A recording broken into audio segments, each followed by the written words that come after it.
ربنا على النور المبين أحمد المصطفى سيد المرسلين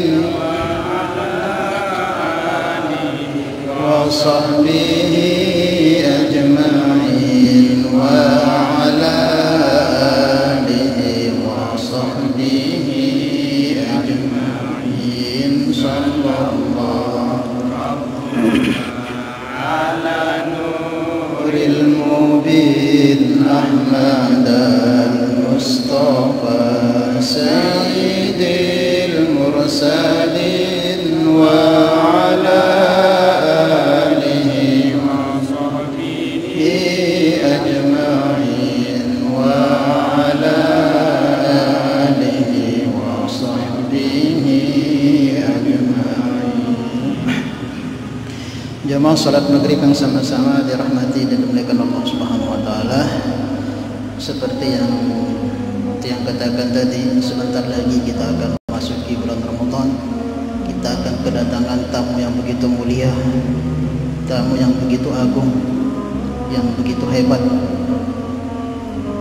Nabi sallallahu alaihi wasallam perintahkan kepada kita itu dalam satu riwayat hadis beliau menyebutkan di antara sifatnya seorang mukmin itu apa? Memuliakan tamu. Man kana yu'minu billahi wal yawmil akhir falyukrim dhaifahu. Siapa yang ngaku dirinya itu beriman benar kepada Allah juga kepada hari akhir, hari kiamat maksudnya, falyukrim dhaifahu, maka hendaklah dia memuliakan tamunya. Sifat itu seorang mukmin yang benar itu, dia tidak akan menyia-nyiakan tamunya, dia akan memuliakan tamunya. Maknanya tanda iman kita ini diragukan, kita ini kurang memuliakan tamu.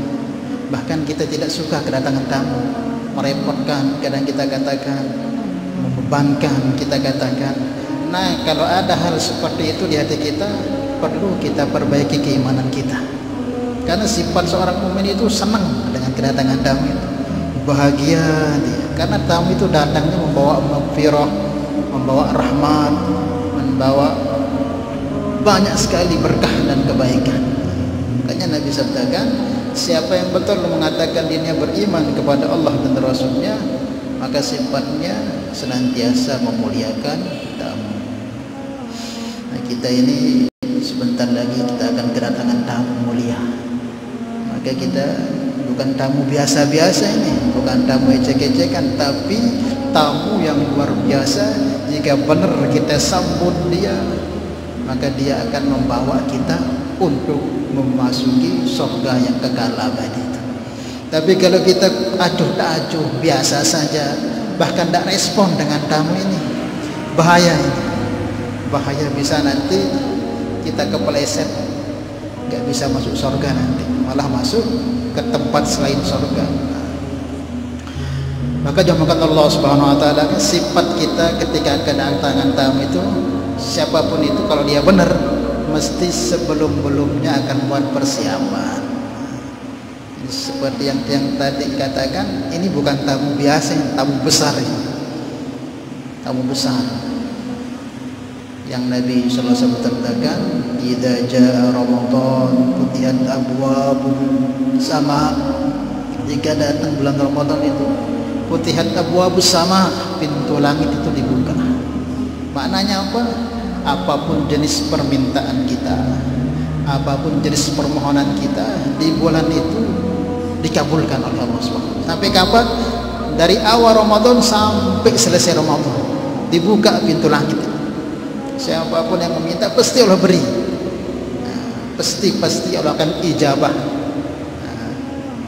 Ya, nanti kalau pemberiannya tergantung Allah, kapan maslahatnya akan diberikan kepada kita. Bisa jadi langsung, bisa jadi ditunda dulu nantian, bisa jadi nggak diberi dunia tapi di akhir pasti, tapi dijabah oleh Allah. Kalau riwayat lain menyebutkan futihat abwabul jannah, kalau riwayat lain menyebutkan dibuka pintu surga. Maknanya apa? Jalan besar dibuka oleh Allah untuk kita masuk surga di bulan Ramadan ini. Karena apa? Semua jenis amal-amal yang kita kerjakan dilipat gandakan oleh Allah Subhanahu wa taala.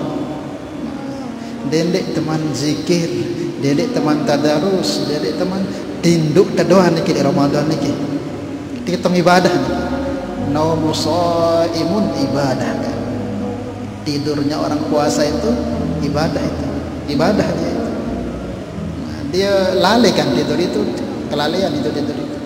Tapi kalau seseorang itu berpuasa, maka dia dihitung ibadah oleh Allah Subhanahu wa taala. Uras nana, dek zikir matam tuan. Dihitung bertasbih oleh Allah.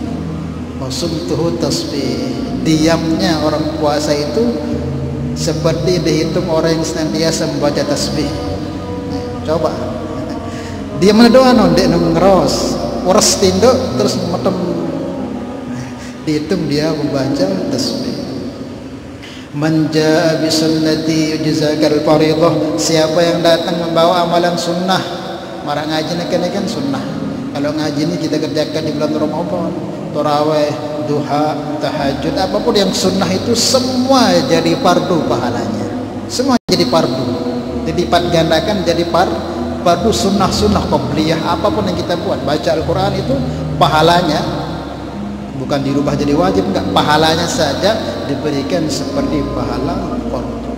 Dan siapa yang datang membawa amalan fardu dilipat gandakan 70 kali lipat. Kita sholat fardu di bulan Ramadan yang fardu itu dilipat gandakan 70 kali lipat. Begitu banyak.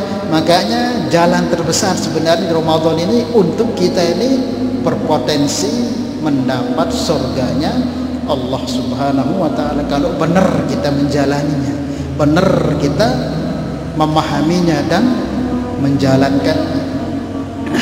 Kemudian wa ughliqat abwabun nar, dan pintu neraka itu ditutup oleh Allah. Maknanya apa? Jalan-jalan untuk kita bermaksiat itu kebanyakan terkurangi. Karena kebanyakan kan potensi kita melakukan kemaksiatan ini dorongan daripada hawa nafsu. Kita berani mencuri, berani mukul orang, berani yang macam-macam, itu mesti dorongan hawa nafsu itu. Nah, ketika kita di bulan Ramadan kan kita berpuasa itu, jadi otomatis dorongan-dorongan itu terkurangi karena kebanyakan syahwat itu muncul karena makanan, banyak makan timbul syahwat. Nah, Ramadan tertunda selama sebulan penuh. Nah, makanya keinginan kita berbuat maksiat itu sedikit karena fisik kita sudah mulai lemah. Dan juga tempat-tempat yang biasanya kelalaian maksiat itu ditutup. Berkahnya Ramadan. Diskotik apa yang mengundang maksiat itu ditutup. Nah, maknanya apa? Wa ughliqat abwabun nar, pintu neraka ditutup. Maknanya potensi besar kita ini untuk betul-betul tawajuh dalam amal.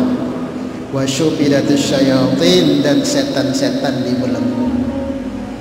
Setan itu diikat, dilemparkan di laut sana, nggak bebas. Makanya kok ada orang masuk Ramadan keadaannya kok sama saja, Ramadan nggak Ramadan sama, atau malah lebih buruk. Pada setan sudah itu. Setan itu. Kenapa? Karena nggak ada setan yang goda dia itu. Kok tetap aja keadaannya nggak berubah? Oh, ini nggak butuh setan berarti. Berarti dia sendiri itu sudah seperti setan sifatnya, nggak ngerti akan kemuliaan bulan Ramadan. Nggak ada yang goda dia, nggak ada yang menghambat dia. Kok masih aja keadaannya malah tambah lali di Ramadan, kurang gairah dalam amal. Oh, ini kayaknya sepangkat dia dengan setan berarti. Nah, makanya anugerah besar yang Allah berikan. Nah, itu Ramadan itu. Begitu mulianya tamu ini yang sebutkan tadi, begitu kemuliaannya. Maka ini tentu kita perlu persiapan. Ini kita mau kedatangan tamu besar di bupati atau DPR atau presiden atau ulama besar di kampung kita, ke masjid kita ini. Mungkin Habib Umar lah datang sini. Mungkin sebelum seminggu atau 2 minggu sebelum itu sudah kita persiapkan, kita bersihkan, kita rapikan semua. Nah, kita akan rapikan semua tata. Nah, maka goblok namanya kalau orang kedatangan tamu besar, kok dia biasa-biasa aja, rumahnya dikasih kotor, tempatnya masih tidak ada persiapan. Oh, ini namanya orang bodoh, nggak menghargai kemuliaan tamu, apalagi yang datang ini orang besar. Nah, sepakat kita katakan ini orang ini nggak benar, ini error, ini nggak respon dia punya otak. Maka sifatnya apa, mesti dia akan persiapan bertata, ini semua diatur, tempat semua diatur, supaya apa, kedatangan tamu itu nyaman. Nah, kita ini akan kedatangan bulan Ramadan, bulan yang akan membawa keselamatan kepada kita, asbabnya. Maka tentu perlu kita persiapkan diri kita. Jangan sampai Ramadan datang terus lewat tanpa ada perubahan dalam diri kita, tanpa ada meningkat rohaniah kita, meningkat amal kita. Ini yang Nabi sabdakan, serugi-rugi orang dan seburuk-buruk orang siapa? Mereka yang ketemu bulan Ramadan tidak diampuni dosanya, tidak meningkat amal solehnya, tidak meningkat rohaniahnya, malah tambah lalai. Oh, ini sudah seburuk-buruk orang. Kenapa Nabi katakan sangat-sangat buruk? Karena di bulan Ramadan adalah bulan yang paling tepat untuk kita perbaiki zahir batin kita. Yang selain itu tidak bisa. Ramadan ini kan kebanyakan kita kurang pekerjaan, kemudian kuranglah kerja dunia kita karena kita sibuk ibadah apa. Kalau di bulan Ramadan ini sudah nggak bisa baik, kita mau diperbaiki di bulan mana lagi? Sementara rahmat, kasih sayang, pengampunan semua datang kompak semua, komplit di Ramadan ini. Kalau nggak berubah keadaan kita, terus mau kita diperbaiki di mana itu? Maka supaya kita mendapatkan itu perlu kita persiapan. Apa target kita di bulan Ramadan ini? Allah sendiri jelaskan dalam Al-Quran, ya ayyuhalladzina amanu kutiba alaikumusiyam kama kutiba alal ladzina min qablikum la'allakum tattaqun. Hai orang-orang beriman, kutiba alaikumusiyam, diperdukan ke atas kalian untuk berpuasa, kama kutiba alal ladzina min qablikum, sebagaimana Allah telah perdukan kepada orang-orang sebelum kalian. Untuk apa? La'allakum tattaqun, supaya menjadi hamba-hamba Allah yang bertakwa. Nah, supaya kita mendapatkan predikat takwa ini enggak mudah, maka tentu kita butuh persiapan.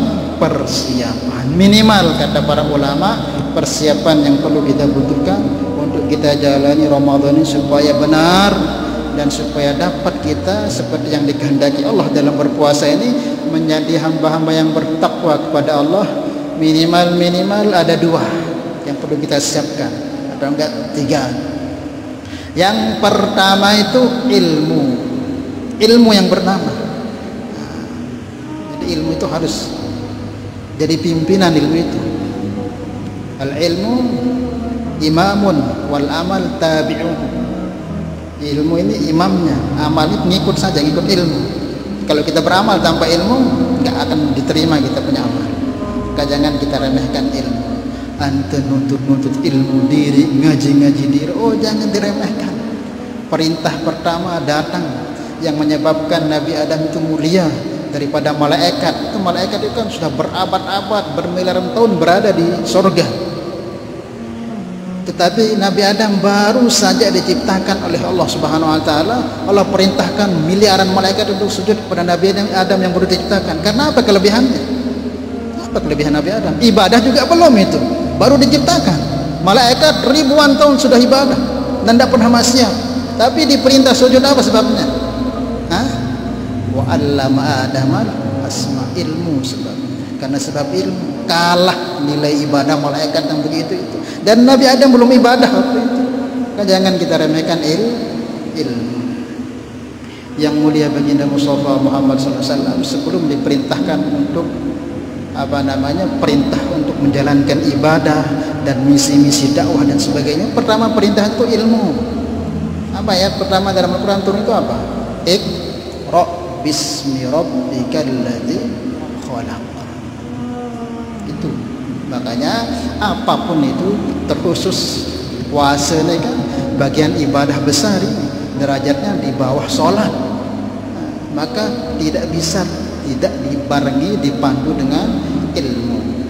Al-Imam Ibn Ruslan beliau mengatakan dalam Zubat, fa kullu man bighairi ilmin ya'malu a'maluhu mardudatun la tuqbalu. Sesiapa saja yang dia beramal itu tidak ada panduan ilmunya, ngawak negawe, maka akan pasti ditolak amalnya, akan ditolak oleh Allah. Mardudatun la tuqbalu, tertolak dengan tidak akan diterima oleh Allah Subhanahu wa taala. Bahkan bisa menjadi musibah, bencana buat pengamalnya itu sendiri. Maka yang pertama, apa ilmu yang perlu kita tuntut, yang kita kaji mengenai Ramadan? Mengkaji tentang keagungan Ramadan ini. Orang itu akan memuliakan sesuatu kalau tahu kemuliaan sesuatu itu. Kalau kita nggak tahu kemuliaannya, nggak akan bisa kita muliakan dia. Contoh nih, ada orang datang, anaknya presiden misal datang ke sini, datang. Nah kita ini nggak ada yang kenal, duduk di belakang, pengawalnya banyak dan kita nggak kenal. Maka kita cuek aja, cuek biasa aja, karena kita tidak kenal dia. Tapi kalau diberitahukan, ini anak presiden mau datang, ribut sekampung sudah ini, semua akan buat persiapan, semua akan kasih jalan, semua akan macam-macam persiapan karena sudah kenal. Nah kenapa kadang kita ini masuk Ramadan itu biasa-biasa saja, nggak ngerti ya kan kemuliaan Ramadan. Nabi sabdakan, atakum syahrun azim, akan datang kepada kalian bulan yang begitu sangat-sangat mulia. Nabi sendiri dikatakan syahrul azim, bulan yang sangat-sangat mulia. Makanya kita tahu dulu apa yang ada di Ramadan ini, apa kemuliaan kehebatan Ramadan ini, bulan puasa ini, supaya kita betul-betul memuliakan, mengagungkannya. Salah satunya seperti yang sampaikan tadi, amal dilipat gandakan. Kemudian jangankan kita ibadah, tidur saja dihitung ibadah, diam kita seperti tasbih. Belum lagi malaikat mendoakan kita, binatang-binatang mendoakan kita, semua makhluk mencintai kita di Ramadan. Begitu banyak kebaikan-kebaikan yang Allah berikan. Awalnya rahmat, 10 keduanya maghfirah, pertengahannya pembebasan daripada api neraka, dan banyak lagi keutamaan-keutamaan yang lain yang Allah siapkan. Maka kita kaji itu. Makanya bagusnya ya kalau Ramadan itu jangan berhenti ngaji, cuman dipindah waktunya. Kita ini banyak nggak ngerti masalah Ramadan ini, banyak dipindah habis subuh. Kayak dulu beliau kan aktif itu, sekarang tidak apa melanjutkan subuh kalau memang. Kalau nggak bisa subuh ya kultum itu sebelum tarawih itu dibuat, dikasih pemahaman. Kita ini banyak nggak ngerti tentang apa yang menjadikan perlunya puasa, apa yang membatalkan puasa kita, apa yang jadi menyebabkan batalnya puasa kita, apa yang menjadi kurangnya pahala puasa kita, apa makruhnya puasa, dan banyak sekali yang perlu kita ketahui. Supaya apa target kita? Supaya puasa kita ini benar, sampai kita mendapat predikat menjadi hamba Allah yang bertakwa. Itu yang pertama. Apa? Kaji akan keutamaan, kemuliaan daripada bulan Ramadan itu. Kaji apa saja.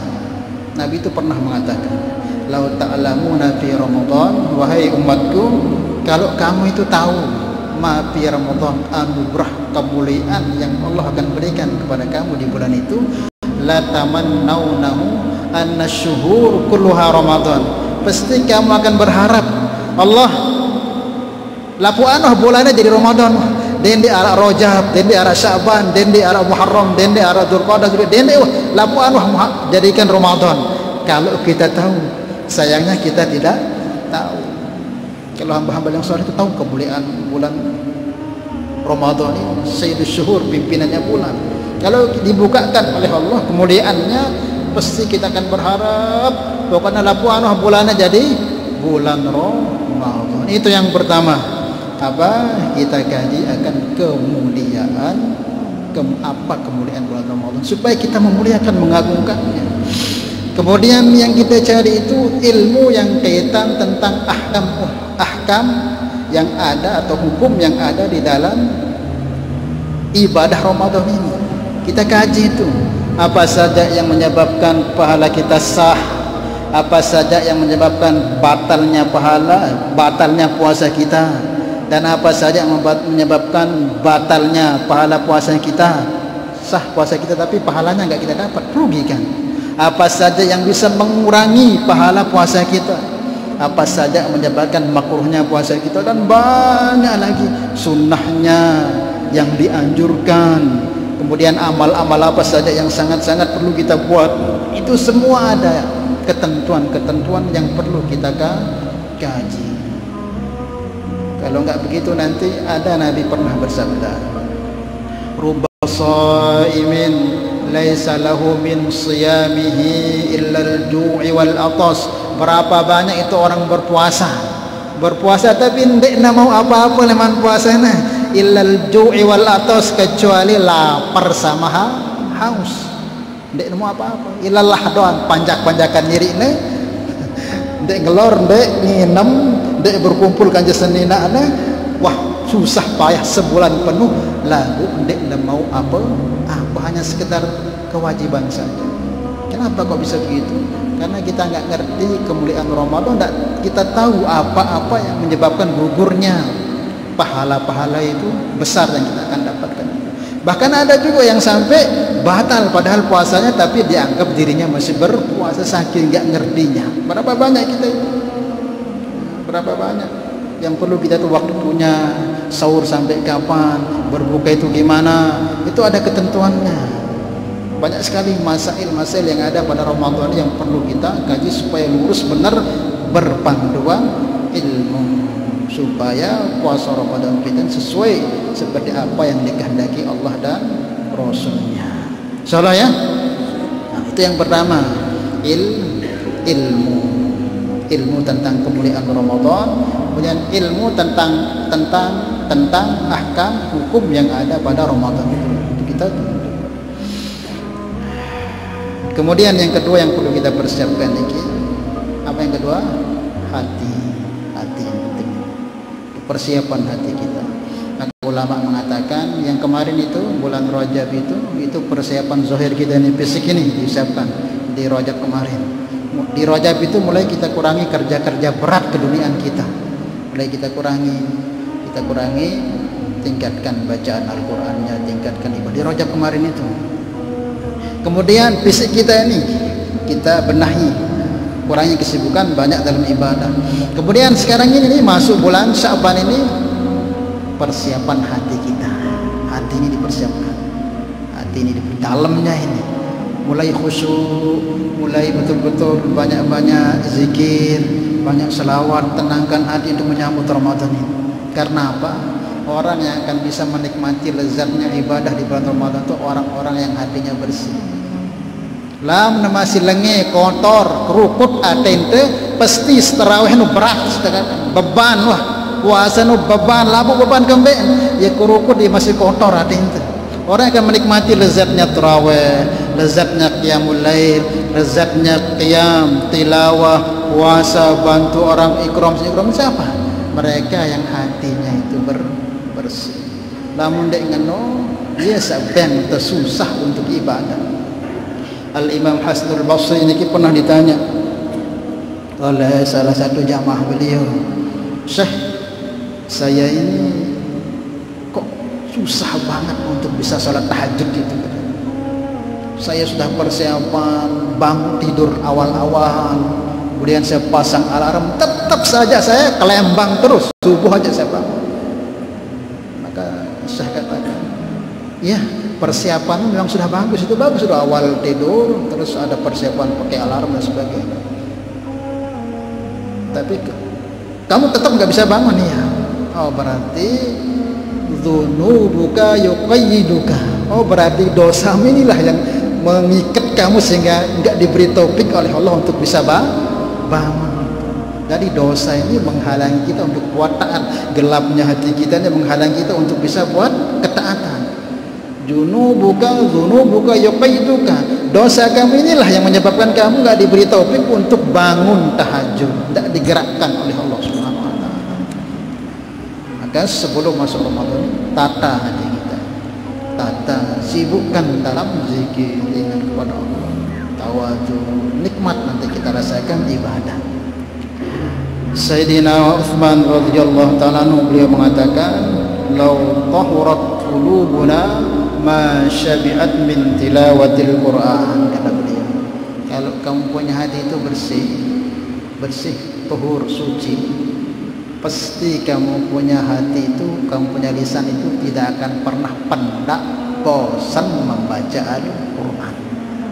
Lau tahurat qulubuna ma syabi'at min tilawatil Quran. Kalau hati kita itu bersih, pasti tidak akan pernah pendak, bosan, lelah membaca Al-Quran.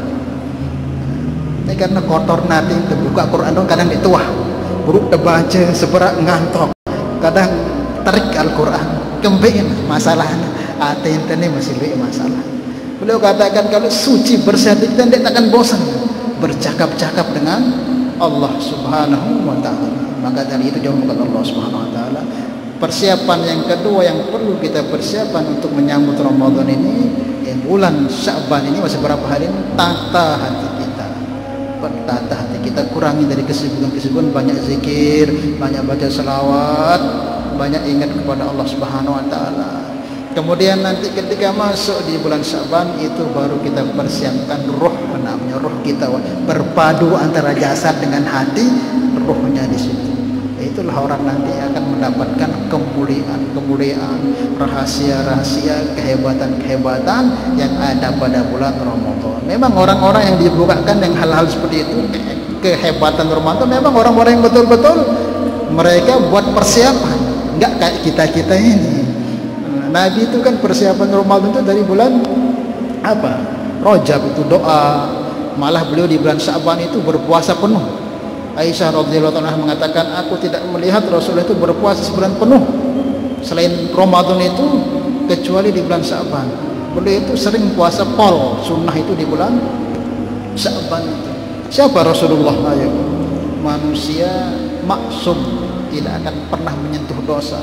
Tapi beliau begitu hebatnya persiapannya sampai sebulan penuh puasa sunnah di bulan Sya'ban untuk persiapan Ramadan itu. Lah kita ini, siapa kita ini Pak Haji? Siapa kita ini? Mata nggak bisa kita jaga, lisan nggak bisa kita jaga, hati tutup, saling benci dan sebagainya. Terus kemele sehebat-hebat Ramadan nggak bisa. Makanya perlu. Nah, masuk kita di bulan Sya'ban ini, maka kita tata hati kita, kurangi hal-hal yang akan merusak kekhusyukan hati kita, kurangi perkara-perkara yang bikin kita ini bermusuhan. Sekarang zaman yang seperti ini kita kurangi sudah. Kalau bisa tidak apa-apa kita nyupi lah istilahnya di bulan sekarang ini. Apa, kurangi pergaulan, biar kita ini fokus ibadah. Enggak tetap fokus ibadah, bergaul secukupnya. Banyakkan kita ini ngerep. Sayyidina Ali dulu pernah mengatakan, Sayyidina Ali ini zaman beliau ini masih zaman sahabat ini, beliau pernah mengatakan, haja zaman sukut, kata beliau.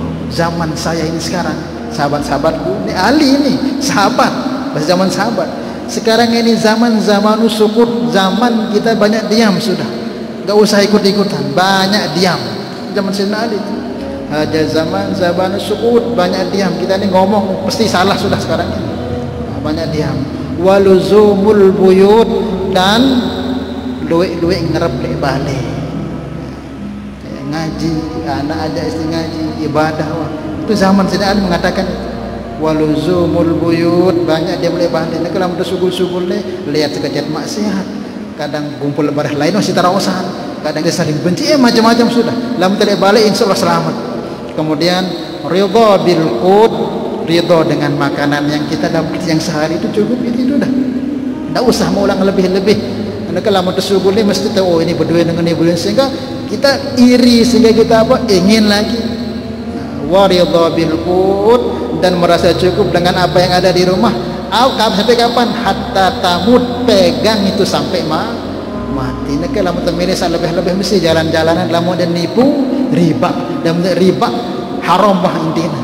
Lamun kita milih lebih mikir mesti. Itu zaman Sayyidina Ali itu masih dekat zaman dengan Rasulullah. Apalagi zaman ini itu nekeni saurgade, sahak kadang dianggap batil, sejelas batil dianggap hak. Orang yang jujur, yang benar, yang sidik dianggap pembohong, yang jelas-jelas pembohong dianggap benar. Zaman kita ini kebalik sudah ini, kebalik ini.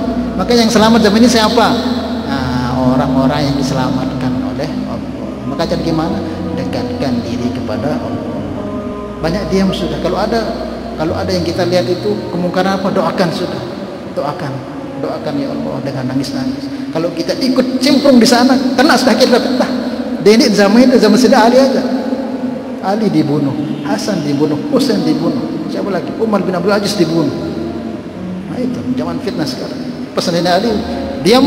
Kemudian apa? Banyak diam di rumah, jangan banyak bicara, cukup sudah apa yang ada. Banyak ingat kepada Allah, itu pegang sampai kamu mati. Jadi kalau mau disuruh ikut campur, mesti kita memusuhan wah. Bermusuhan ini saya ada amal teh. Luan terdawan ngaji, tilawah, lagu lama tu masih bermusuhan. No, tidak akan diterima semua amal kita itu. Nol, tidak akan diterima. Tapi terang dengki, hasad dan sebagainya. Al hasad yakul hasanat kama taqul naul khotob. Hasad itu akan menghapuskan kebaikan kita sebagaimana amal. Itu makanya ini kita pikirkan akhirat kita ini supaya selamat. Di dunia ini apa lalu aja isinya. Paling kan dunia paling pol-polnya sepiring buat amal itu dianteng kan. Selebihnya apa? Cuman ego, nafsu tok isinya itu. Ban itu pemusuhan, ban itu salingan, ban itu Allah merugikan akhirat kita. Itu ini wah amal tu wah lemah. Terus temadek gawe sangan ini kan rugi. Kadang kita ni amal sak parduan terbengkalai. Memang itu diperintah oleh Allah. Amal fardu itu sunnah kita diperintahkan untuk kerjakan. Itu banyak yang bolong-bolong lagu malik kesedak wah bolong no sih hal-hal yang kaitan-kaitan seperti itu rugi. Maka dari sekarang ini mumpung sebentar lagi kita masuk bulan Ramadan, masih ada waktu untuk kita persiapkan diri kita, maka kita tadi itu ilmu, kemudian tanda hati kita. Karena yang akan dipandang oleh Allah pertama kali bukan amal kita itu, tapi hati kita ditanda oleh Allah Subhanahu wa taala. Tengok dulu hatinya. Kemudian antara yang memakan Allah Subhanahu wa taala, kalau kita mau nanti ini kita mau tengok nanti habis Ramadan ini diterima enggaknya Ramadan kita ini gimana? Kita harus tahu ini. Saya ini punya puasa sebulan penuh ini, apakah ada tandanya diterima oleh Allah? Ya memang yang tahu itu hanya Allah. Tapi ulama banyak mengatakan dia punya tanda. Tanda kalau Ramadan kini diterima oleh Allah, mesti akan ada perubahan, terutama masalah batinnya, rohaniah kita. Baru kita lihat amal. Apa maksudnya apa? Ketika Ramadan ini diterima oleh Allah Subhanahu wa taala, nanti di Syawal itu berubah. Dulu itu dengan pengamokan, pokoknya gedak-gedak diri, jadi dengan berubah penyabar, mulai kurang sifat-sifat seperti itu. Dia itu susah diatur di Ramadan itu.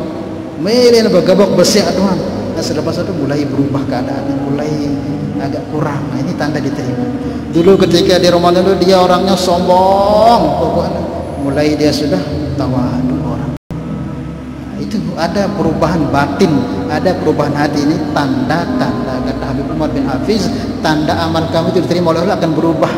Rohaniah kamu itu hati kamu berubah. Kamu akan semakin sayang dengan dirimu, makanya kamu akan sibukkan diri dalam kebaikan, kurangi yang kurang-kurang baik untuk keselamatan akhirat kita. Kemudian semakin sayang kita dengan hamba-hamba Allah, tidak mau kita bikin susah hamba-hamba Allah. Kita jaga lisan hati pikiran kita untuk tidak menyusahkan orang-orang. Nah ini tanda Ramadan yang diterima itu. Baru kita lihat amalnya. Walaupun amalnya meningkat terus, lagu sombongnya masih tetap, rendahan dengan masih tetap, caci maki orang mengapa oh belum itu zahirnya itu tidak akan diterima sudah itu walaupun begitu. Kalau ini karena dilihat pertama itu hati itu oleh Allah. Nah, hati itu maka persiapan dari sekarang hati kita ini supaya kita mendapatkan manfaat yang besar, supaya kita mendapatkan seperti yang dikehendaki oleh Allah itu menjadi Abdullah, hamba-hamba Allah yang bertakwa. Wallahu a'lam bishawab. Oke, mungkin yang ditanyakan. Nah.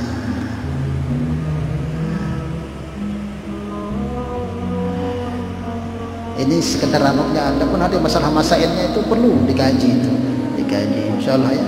Kalau bisa buat kultum sesaat 5 menit itu paling bagus itu. Nah, kalau subuh mungkin berat kenapa ya, karena ngantuk kita itu, kadang yang menyampaikan juga itu masih kekenyangan dan sebagainya.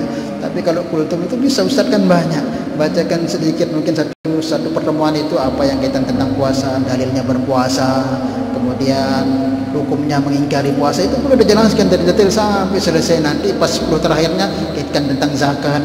Jadi supaya kita itu tetap mendapatkan ilmu kebaikan yang kaitan tentang ibadah puasa dan zakat seterusnya, supaya kita benar lurus dalam ibadah puasa kita.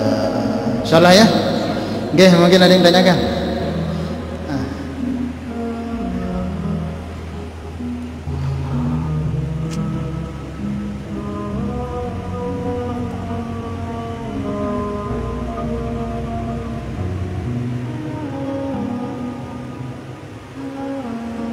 Paham ya? Baik, paham. Dan kita berdoa kepada Allah Subhanahu. Dan ini juga kajian terakhir ini sekalian malam Rabu ini pas kena di saya. Kemarin kan Ustaz Azmi sudah, Ustaz Nasir pas kena di saya. Nah, sekalian kita tutup ini kajian kita sementara saja untuk kajian malam Rabunya, dan kita mohon kepada Allah Subhanahu wa taala mudah-mudahan kita dipanjangkan umur oleh Allah sampai ketemu Syawal besoknya untuk bisa kembali lagi ngaji seperti biasa. Dan kita berharap kepada Allah mudah-mudahan kelalaian kita mungkin dalam ngaji, ngantuk, kita mungkin kurang fokus mendengarkan yang mustami'nya, atau mungkin ustadznya mungkin masih belum ikhlas menyampaikan, atau masih belum belum fokus menyampaikan dan sebagainya. Mudah-mudahan itu diampuni oleh Allah Subhanahu wa taala, dan apa yang kita kaji ini mudah-mudahan menjadi sebab perbaikan dalam diri kita, jadi sebab tambahnya hasanah kebaikan bekal kita untuk sampai kepada Allah Subhanahu wa taala, dan mudah-mudahan diberkahi dan diterima oleh Allah Subhanahu wa taala, dan menjadi wasilah turunnya rahmat, sakinah, barakah pada setiap diri kita, keluarga kita dan kampung kita. Dan kita mohon minta kepada Allah Subhanahu wa taala mudah-mudahan Allah panjangkan umur kita sampai ketemu Ramadan dalam keadaan sehat, dalam keadaan selamat, dalam keadaan semangat dalam ibadah, dalam keadaan senantiasa dapat bimbingan kebaikan-kebaikan daripada Allah Subhanahu wa taala. Ala hadhihi niyyah wa ala kulli niyatin salihah wal jami' lil khairi dunya wal akhirah ila hadratin nabi sallallahu alaihi wasallam. Al-Fatihah.